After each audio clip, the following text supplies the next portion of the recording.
Shalom Bapak Ibu Saudara, kita teruskan studi kita Kitab Ulangan. Kali ini tema kita mengenai perpuluhan atau buah sulung juga digabung. Mengapa demikian? Karena di dalam banyak aliran denominasi, perihal buah sulung atau perpuluhan lah yang utama itu dipahami sebagai suatu persembahan uang yang per bulan diberikan kepada denominasi itu Setiap anggotanya diwajibkan memberikan itu, tentu dengan beberapa ayat-ayat sebagai pendukung ajaran itu.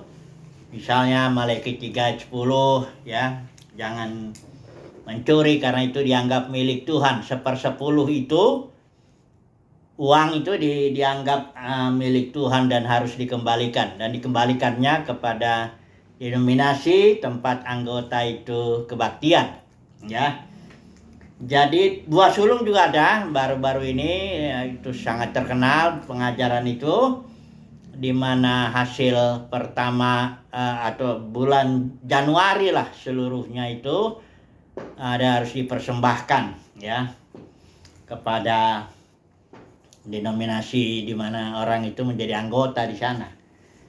Nah, jadi kita sudah bahas ini maksud saya begini, itu adalah urusan mereka lah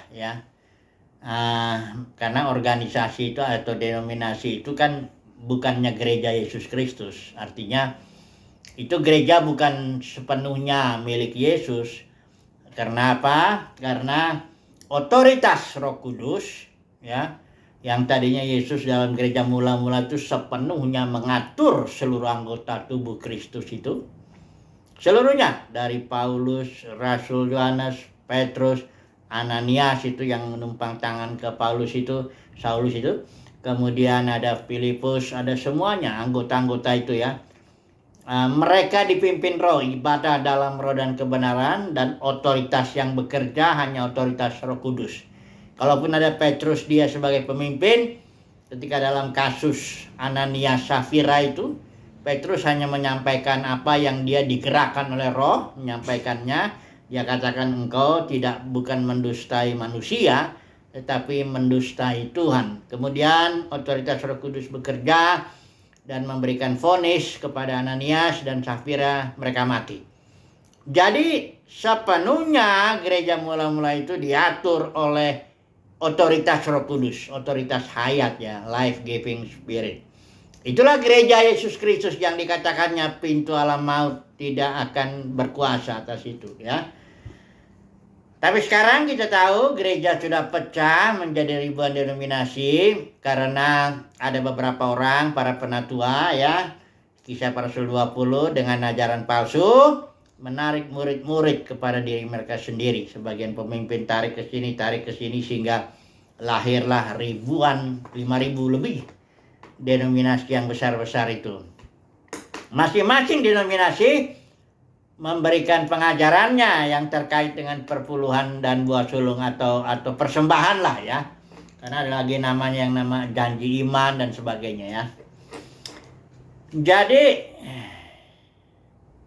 saya tidak mengomentari itu, artinya tidak berusaha mengajari yang ini yang benar gitu, karena itu sudah terlalu jauh menyimpang memang.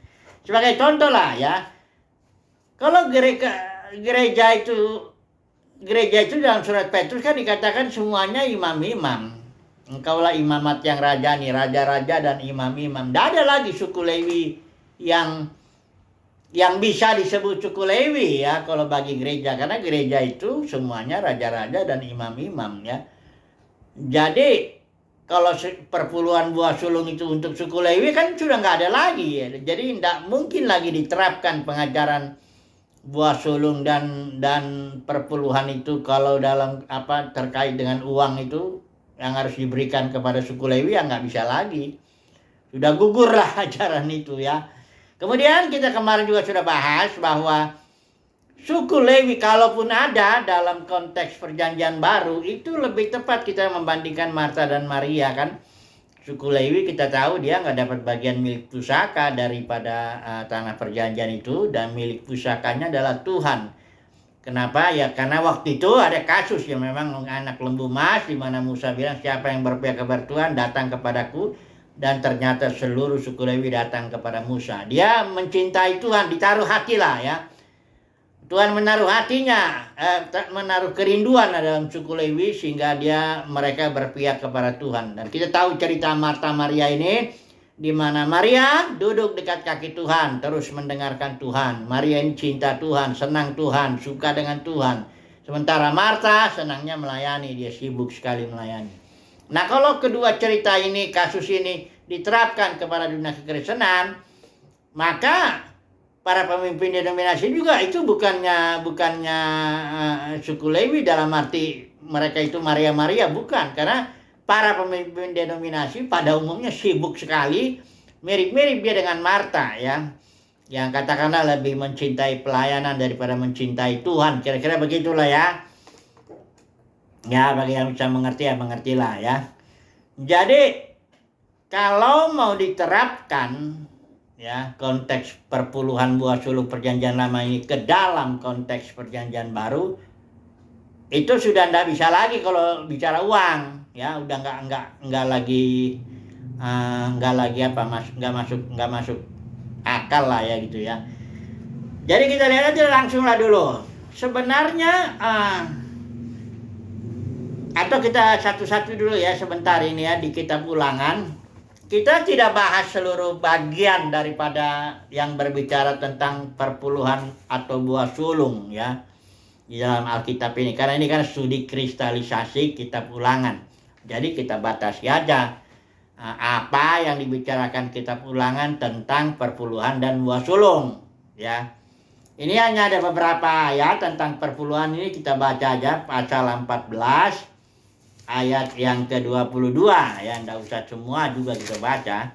Tapi intinya persembahan 1/10 itu dikatakan di sini 1/10 dari seluruh hasil benih yang tumbuh di ladangmu tahun demi tahun. Tentu yang di konteks ini ya enggak ada perpuluhan itu bentuk uang, dia hanya bentuk hasil ladang ya. Ini per tahun itu, tahun demi tahun ya. 1/10. Sudah gitu disuruh bawalah persembahannya itu, yaitu dari gandum, anggur, minyak ya. Tujuannya supaya belajar takut akan Tuhan. Atau kalau jauh tempatnya, karena waktu itu Israel juga tidak boleh mempersembahkan sembarangan, karena udah dipilih tempat yang nanti akan dipilih ya. Di sini kasusnya tempat yang akan dipilih, yang kita tahu ada di Yerusalem. Kalau terlalu jauh ya itu diuangkan aja dulu, nanti di sana dibelilah apa. Dan aneh bukan anehnya, ini yang dimakan ini oleh orang itu sendiri dengan sisi rumahnya, tapi juga diajaklah orang Lewi ya makan ya. Ya jadi yang perpuluhan itu untuk yang si pembawa perpuluhan itu, dia makan di situ tapi ajak orang Lewi ya. Jadi dia bukan mempersembahkan begitu terus dia nggak dapat apa-apa kayak yang didenominasikan. Kalau bentuk uang ya dia kasih ya udah, itu urusan para pemimpin denominasinya itu. Tapi kalau ini yang peraturan perjanjian lama ini ya sama-sama dengan orang Lewi makan di situ ya. Ada lagi yang perpuluhan yang di akhir 3 tahun ya.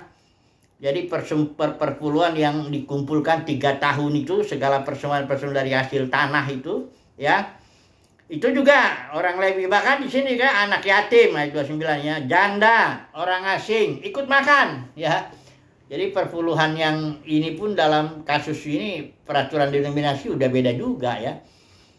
Jauh lah bedanya itu ya, perpuluhan aturan organisasi atau aturan denominasi dengan perpuluhan yang tertulis dalam perjanjian lama ini ya. Kemudian ini satu kasus saja lah. Kemudian yang buah sulung yang pasal 26 ini juga ada ya. Pasal 26 ayat 1 sampai 11 sebenarnya ini. Tapi kita coba lihat dulu sebentar ya. Ini hasil pertama ya. Hasil pertama di sini istilah Ibrani itu reshit, itu first fruit ya, hasil pertama ayat 2. Dikatakan di sini engkau harus membawa hasil pertama atau buah sulung dari bumi yang telah kau kumpulkan dari tanahmu. Ya, pergi ke tempat yang dipilih Tuhan dan di sana dipersembahkan. Kemudian di sini dibilang juga ya, kemudian engkau harus meletakkan di hadapan Tuhan, engkau harus sujud di hadapan Tuhan. Haruslah engkau, di sini dikatakan orang Lewi, orang asing yang ada di tengah-tengahmu bersukaria. Artinya yang makan buah sulung itu juga selain engkau orang Lewi juga orang asing ya. Ini peraturannya apa? Ini ada juga peraturan perpuluhan lagi pasal 26 ya.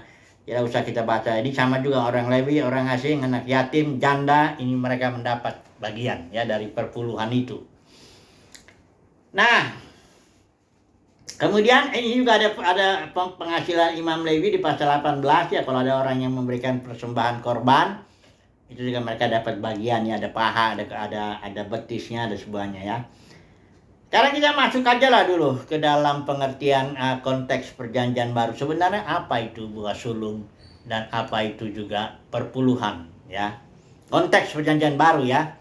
Ya, kita abaikan dulu lah ajaran-ajaran denominasi ini mengenai perpuluhan karena mereka ini ajarannya tidak memperhatikan konteks ya. Karena dalam konteks itu, kalau konteks perjanjian lama itu bersifat yang pada umumnya dia lahiriah. Dalam perjanjian baru itu spiritual. Jadi kalau kita harus ada pedoman prinsipnya itu di Kolose 2:17 bahwa ini semuanya lambang, simbol hari raya, kemas suci, peraturan-peraturannya juga termasuk buah sulung, perpuluhan, hukum raja. Semuanya ini simbol, nanti penerapannya di sini atau wujudnya itu realitanya ini Kristus ya. Jadi itu prinsip yang besar ya, yang utama. Jadi kita harus sebelum kita memahami apa sih buah sulung, apa sih perpuluhan dan yang lainnya, yaitu kita lihat prinsip ini bahwa ini semuanya simbol, realitanya di sini adalah Kristus ya, Kristus di dalam batin.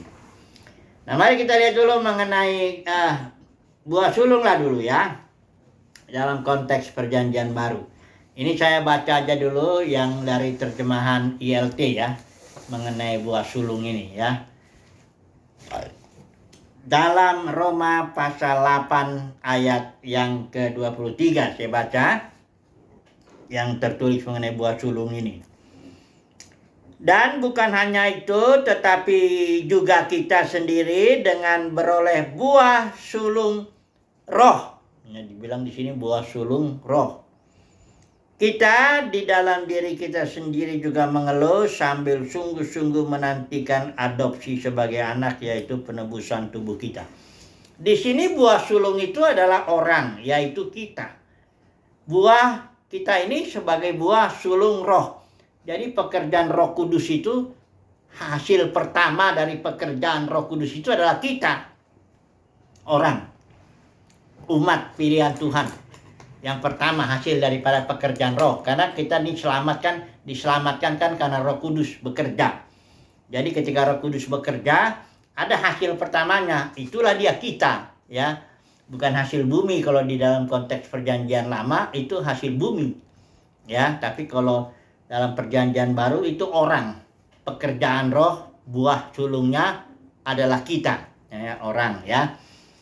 Ini istilah buah sulung ini istilah Yunani aparche, itu gabungan dari dua kata apo dengan arkomai.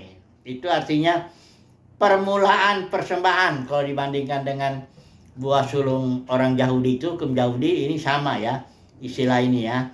Jadi saya akan kutip ayat-ayat dalam perjanjian baru, konteks perjanjian baru yang muncul istilah aparche yang artinya sepadan dengan buah sulung, konteks aturan Yahudi, perjanjian lama lah ya. Yang pertama tadi ya, Roma 8 ayat 23. Di situ jelas dibilang bahwa kita adalah hasil pekerjaan roh itu, buah sulung daripada hasil pekerjaan roh itu adalah orang-orang yang diselamatkan, umat pilihan Tuhan yang adalah kita. Jadi tegasnya buah sulung konteks perjanjian baru adalah orang ya, orang pilihan Tuhan. Oke. Kita lihat lagi dalam 1 Korintus 15 ayat 20 dan 23 ya. 1 Korintus 15 ayat 20 dan 23. Ini bicara soal kebangkitan ya. Coba dulu saya baca ya, ini pakai ILT juga. 15 ayat 20 ya. Saya baca di sini. Namun sekarang Kristus telah dibangkitkan dari antara yang mati. Dia telah menjadi aparce ini ya, buah sulung dari mereka yang telah meninggal. Jadi Kristus Yesus ini dikatakan di sini buah sulungnya. Yang pertama bangkit, yang pertama bangkit. Jadi kalau kebangkitan jadi kembali buah sulung itu adalah orang ya. Tapi terkait dengan kebangkitan di sini ya. Ayat 23-nya coba lihat, ada lagi di sini. Namun masing-masing sesuai dengan urutannya, Kristus sebagai buah sulung ya. Baru kemudian mereka adalah milik Kristus pada waktu kedatangannya. Jadi tetap di sini pengertian buah sulung itu adalah orang, yaitu yang terkait dengan kebangkitan, yaitu Yesus. Yesus Kristus itulah buah sulung ya. Kemudian kita melihat lagi dalam Yakobus pasal 1 ayat 18 ya. Ini memakai istilah aparce juga ya, yang artinya buah sulung, yang sama sepadan dengan pengertian buah sulung dalam konteks perjanjian lama itu ya. Coba saya bacakan ini ya, Yakobus 1 ayat 18. Yang telah menentukan agar kita menjadi suatu buah sulung dari ciptaannya. Ini dikatakan dia telah melahirkan kita melalui firman kebenaran. Jadi kalau dari seluruh ciptaan dalam pengertian konteks ini orang loh ya. Dari semua manusia kita ini buah sulungnya. Ya, buah sulung karena dia telah melahirkan kita melalui firman kebenaran. Sekali lagi buah sulung itu adalah umat pilihan Tuhan, orang. Ya bukan duit. Ya. Duit itu juga ya kalau dalam konteks perjanjian lama bukan juga duit ya. Itu hasil bumi ya yang dimakan oleh orang yang mempersembahkan itu plus janda, orang Lewi, orang asing dan sebagainya itu. Satu lagi terakhir, Wahyu pasal 14 ayat 4 ya mengenai buah sulung ini ya, aparce. Wahyu 14 ayat 4 ya dikatakan di sini 14 ayat 4 ya. Mereka ini adalah orang-orang yang tidak mencemarkan diri dengan wanita-wanita karena mereka adalah perjaka. Mereka ini adalah orang-orang yang mengikuti anak domba kemanapun dia pergi. Mereka ini sudah ditebus dari antara manusia sebagai buah sulung. Ya, ini sama dia di antara semua manusia, dia buah sulungnya. Tapi saya mau menjelaskan dulu sedikit siapa buah sulung yang dalam Wahyu pasal 14 ayat 4 ini. Ada perlu kita pahami juga ya. Ini bukan hanya sekedar yang dipanggil ya, karena dalam dunia kekristenan kan banyak yang dipanggil tapi sedikit yang dipilih. Nah, di sini kita perhatikan dulu ya. Kita tahu ya kitab Wahyu itu kitab dengan bahasa simbol ya, pasal 1 ayat 1 dikatakan di sana itu Tuhan menyatakannya itu istilah Yunani semaino ya, dari akar kata sema yang adalah simbol. Jadi Tuhan itu atau mewahyukan itu kepada Rasul Yohanes itu dengan bahasa simbol. Jadi setiap ini jangan dipahami secara bahasa letterlock gitu ya. Nah, berarti kita lihat di sini. Mereka ini adalah orang-orang yang tidak mencemarkan diri dengan wanita-wanita. Ini bukan artinya buah sulung itu adalah orang-orang yang gak main sama pelacur-pelacur jasmani, bukan. Karena pelacur dalam di sini, yang dimaksud di sini perempuan pelacur itu di Wahyu pasal 17 itu atau yang 18 itu adalah gereja-gereja yang sudah campuran antara otoritas manusia, otoritas Tuhan.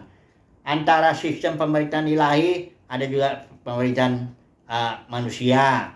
Babel itu ya istilahnya. Itulah dia denominasi. Itu pelacur-pelacur yang disimbolkan oleh perempuan di Wahyu pasal 17-18. Nah, di sini dikatakan buah sulung itu bukan dia orang-orang yang tidak mencemarkan diri dengan pelacur-pelacur. Sebenarnya ada apa dalam denominasi itu? Sebenarnya ada 3 ajaran palsu yang sudah diterima ya oleh hampir semua denominasi sebenarnya menerima itu. Ajaran Bileam, karena di sana ada sistem pemerintahan manusia, sistem gaji, ada dagang ya, Bileam, ada juga Nikolaus itu yang menaklukkan kaum awam.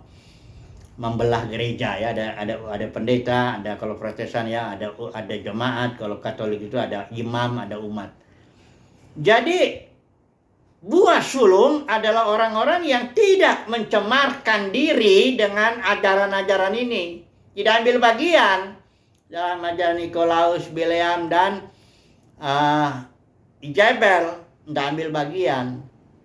Tidak mencemarkan diri dengan wanita-wanita itu artinya begitu. Ya. Kemudian di sini mereka adalah orang-orang yang mengikuti anak domba kemanapun dia pergi. Artinya orang-orang yang bebas terlepas dari struktur yang mengikat mereka, tapi mereka bebas bisa dipimpin Tuhan kemana aja. Artinya ibadah mereka ini, ibadah orang buah sulung ini adalah ibadah dalam roh dan kebenaran. Persis seperti gereja mula-mula itu. Paulus menyebut dirinya tawanan roh. Karena dia memang ditawan oleh roh, dia bergerak kemanapun roh suruh, ya. Kalau dalam struktur, saudara tahu kan, misalnya di sini yang tertinggi, misalnya Gembala Sidang, ada wakilnya, ada ini, ada departemen ini. Orang-orang yang masuk di dalam struktur begini kan tidak bisa mengikuti anak domba kemanapun dia pergi. Karena udah diatur ini semua. Orang yang masuk struktur sini, kotak ini ya udah ada. Job desk-nya, uraian tugasnya sudah ada. Otoritas tanggung jawabnya sudah ada. Udah gitu bertanggung jawab kemana dia juga sudah diatur. Baik jam kerja, jam kantor, semuanya udah diatur oleh si pemimpin tertingginya ini. Jadi yang berlaku di situ otoritas manusia. Memang ada otoritas Roh Kudus karena semua orang-orang ini adalah anak-anak Tuhan juga. Tapi campur. Itu sebabnya mereka dibilang sini nggak bisa mengikuti anak domba, nggak bebas. Mereka bukan menjadi tawanan roh, tapi sudah menjadi tawanan daripada struktur ini. Ya, itu beda ya. Yang bisa mengerti mengertilah, begitu aja ya. Jadi buah sulung kalau dalam Wahyu 14 ayat 4 itu adalah orang-orang yang pertama, tidak ambil bagian dalam trilogi ajaran sesat ini ya, Bileam, Nikolaus, Jezebel, atau tidak terlibat dalam segala kesibukan denominasi lah. Kedua, buah sulung itu adalah orang-orang yang ibadahnya dalam roh dan kebenaran, mengikuti pimpinan roh, mengikuti anak domba kemanapun itu anak domba pergi. Ya, ini buah sulung ya. Oke lah, tapi jadi tetap orang. Intinya kesimpulannya buah sulung itu tetaplah orang dalam konteks perjanjian baru ya. Jadi kalau ada orang mengajarkan buah sulung itu persembahan bulan Januari, semua lagi, itu sudah memang aturan dia ya. Tapi nggak apa-apa lah, karena itu saya saya pikir-pikir, saya renung-renung, ya nggak apa-apa lah. Itu kan gerejanya dia, bukan gereja Yesus Kristus berdasarkan Alkitab ini, bukan. Karena udah jelas aturan Alkitab ini, kita udah lihat kan tadi ayat-ayatnya, buah sulung itu orang, tapi mereka bilang enggak, buah sulung itu duit. Dan itu mereka kasih tahu lagi, duitnya itu yang bulan Januari itu. Semuanya, bukan cuma gaji doang katanya. Semua masukan itu persembahkan supaya memuliakan Tuhan, macam-macam lah mereka ajarkan itu. Kalau saya renung-renung, ya udah, kenapa rupanya ada masalah? Itu kan punya dia. Ya. Loh, kenapa misalnya ada anggotanya yang nggak setuju, ya keluar aja dari situ ya. Karena orang ini kita nggak bisa protes. Tuhan aja nggak protes kok sama dia. Tuhan masih diam istilahnya. Tuhan Yesus itu masih diam ya. Nanti di Matius 7 ayat 21-23 Yesus terus terang ketika di hari penghakiman. Kalau kita lihat di Wahyu 17-18 gereja seperti itu pelacur hancur ya. Baru yang di Wahyu pasal 12 itulah yang akhirnya melahirkan putra-putra Elohim. Jadi kalau dipikir-pikir, ya biarkanlah mereka mau mengajar apa-apa, itu milik mereka. Istilahnya kalau kayak kita atau saya di rumah saya mau bikin aturan apapun, Ya siapa orang yang mau masuk rumah saya ya ikutin aturan saya. Emang ini rumah saya kok, ya kan? Ini barang-barang semua punya saya. Kan denominasi kayak gitu kan? Itu rumah dia. Semuanya milik dia kok. Ya jadi kita ya kalau memang protes ya keluar aja situ. Jadi saya mengatakan ini bukan mau mengajari denominasi itu, enggak, mereka udah punya aturan sendiri karena itu milik mereka. Mereka punya hak itu dan Tuhan pun menghargai itu saat ini. Ya. Jadi saya mengatakan ini untuk umat pilihan Tuhan lah, ya.